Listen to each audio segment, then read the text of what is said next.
The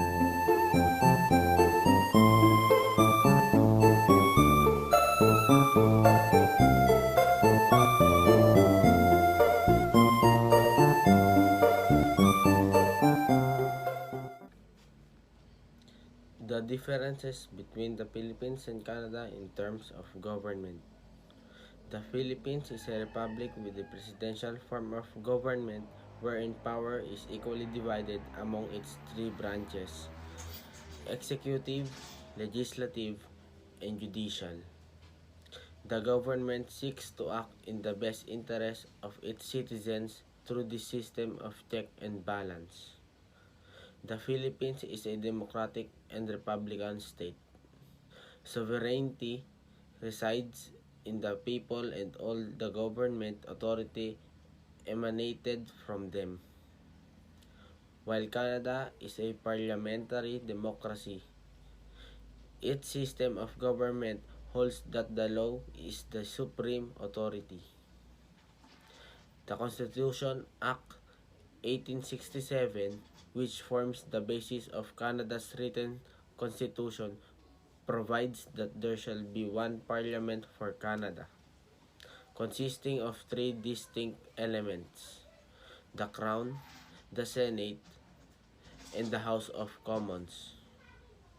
However, as a federal state, responsibility for lawmaking in Canada is shared among one federal, 10 provincial, and 3 territorial governments. The similarities of Philippines and Canada: they have both three branches of government that guide the governance, which is the executive, legislative, and judicial branches. Canadian politics. Canadian politics system is based on that of the United Kingdom. It is a constitutional monarchy, which means that we recognize the king and queen as the head of state, while the prime minister is the head of the government. Here in the Philippines, we follow the democratic practice, in which the people get to decide who to vote and elect as a leader. Next is Canada's parliament is composed of the Queen of Canada. Here in the Philippines, we only have a president and vice president as the head of the country. The country has Senate of 105 seats, and its members are appointed by the Governor General on the recommendation of the Prime Minister. The House of Commons consists of 338 members who are elected by the Canadian citizens in general elections and by re-elections. Here in the Philippines, we only have 24 senators, in which is 12 of them are replaced every 3 years through election. And next is Canada's elections are held at least once in 5 years. Here in the Philippines, the elections are held every 4 years. Voting in Canada is by a secret ballot. The security of the ballot is paramount, which means that is uttermost secret, and the system makes it impossible to discover who any voter has voted for. In the Philippines, it is all the same.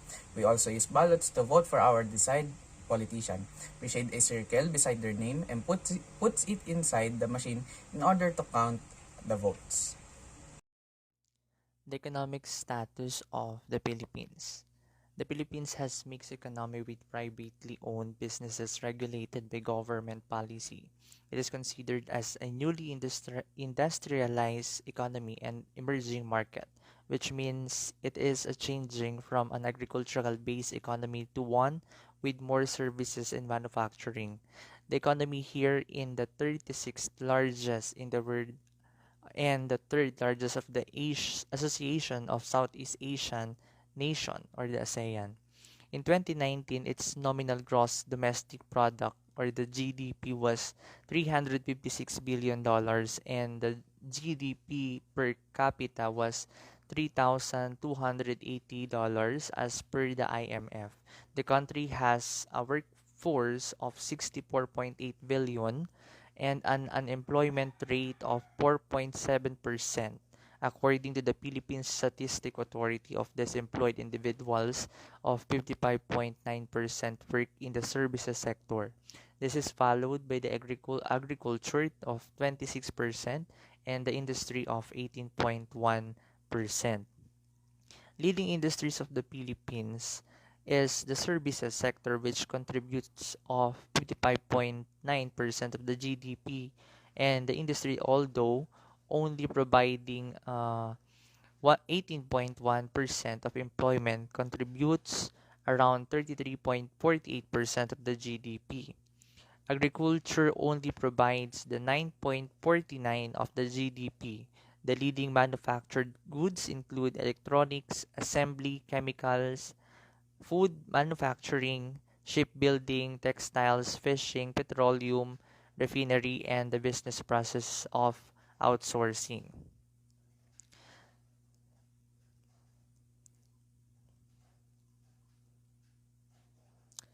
The challenge faced by the economy of the Philippines, although this economy is predicted to be the 16th largest by the year 2050, it does face some significant challenges. Its growth is hindered by underdeveloped infrastructure and widespread poverty. Additionally, many people here rely on remittances from family living abroad, which means that if the economic situation of Filipinos living abroad declines, remittances will also decrease.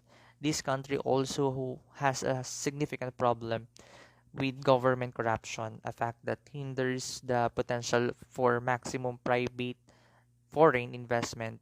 Without the foreign investment, the country is not able to keep up with its rapid population growth. And for the future economic plans of the Philippines includes increasing employment opportunities throughout the country.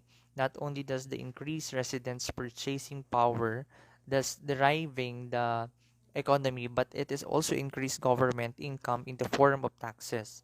An increased government income in the form of taxes, it's a budget and investment in infrastructure projects of both transportation and communication.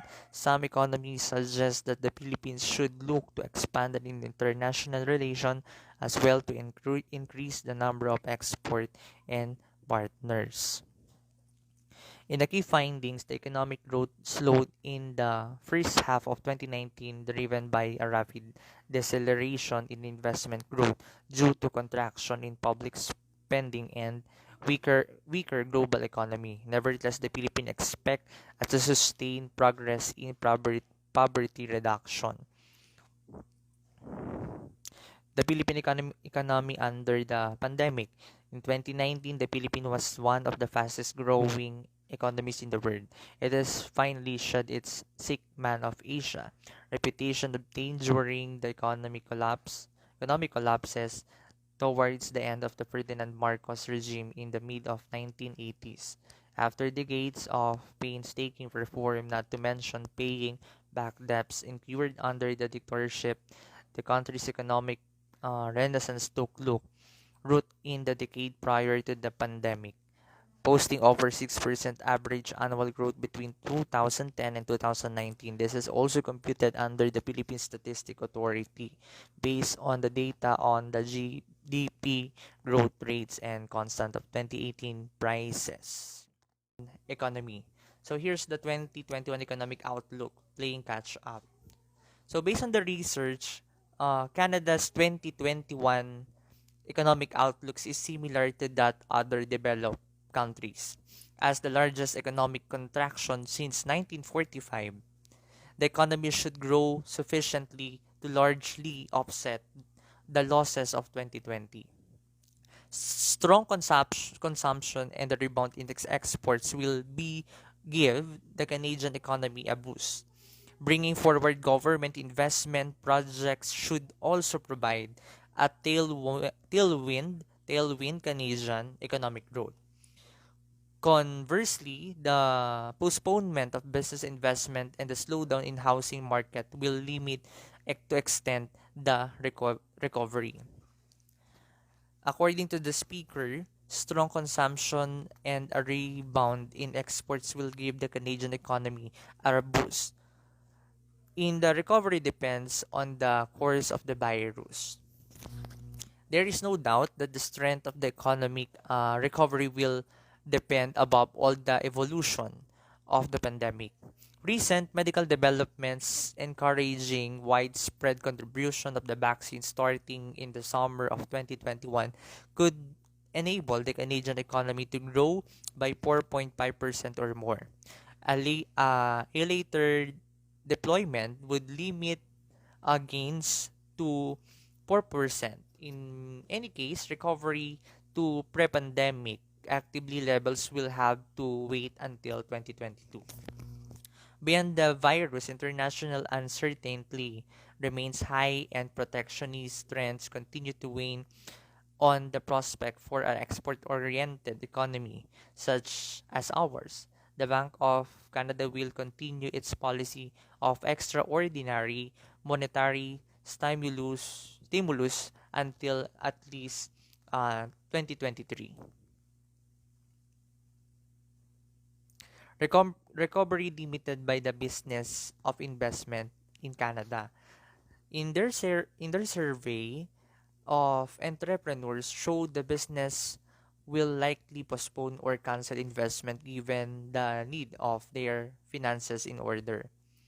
Some services sectors, particularly those dependent on tourism, such as accommodation and food services, will experience a second difficult year.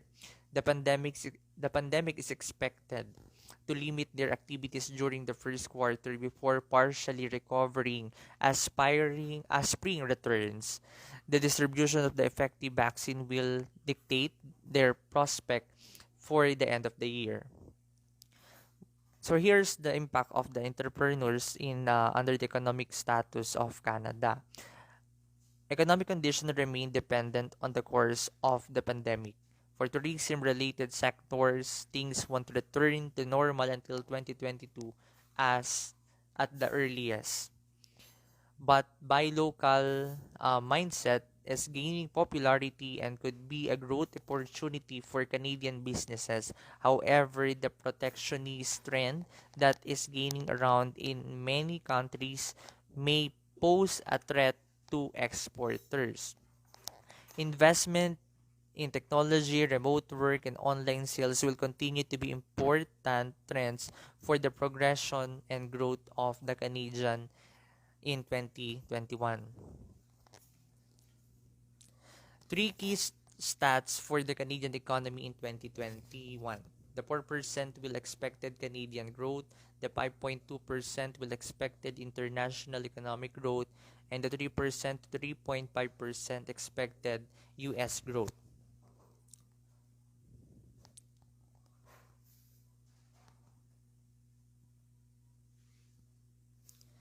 The growth depends on the managing this pandemic. In conclusion, the growth of the Canadian economy will depend first and foremost on managing the pandemic. If mass distribution of a vaccine begins mid-year, we could see economic growth of 4.5% more and return to our pre-crisis GDP fairly early in 2022. If a vaccine is not distributed until late 2021, growth would be limited to about 4% and full recovery of the Canadian economy would then be delayed until 2022. In other words, the economy of the Philippines and Canada, the GDP per capita of Canada and the Philippines are very different at 43,100 and $4,700 respectively. This can be due to the fact that jobs in the Philippines pay less. The minimum wage in may area of 400 pesos or the $10 daily. Unemployment rates are not much different, Canada having 7.1% of the Philippines with 7.4%. This is because there are not much different. Canada having 7.1 and the Philippines with 7.4. In short, the Philippines and Canada have a strong friendly bilateral relation and even they have similarities and differences. And also Canada is one of the great economy and one of the best country which can be imitated by the Philippines. Overall, the two are as the different and unique as they are far apart.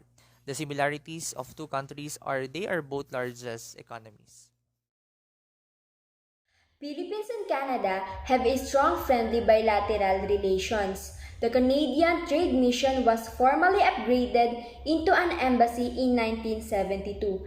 Canada supports efforts by the Philippines to advance inclusive and accountable governance, diversity, human rights, and the rule of law. Both countries work closely to maintain international peace and security, even they have similarities and differences. And also Canada is one of the great economy and one of the best country which can be imitated by the Philippines.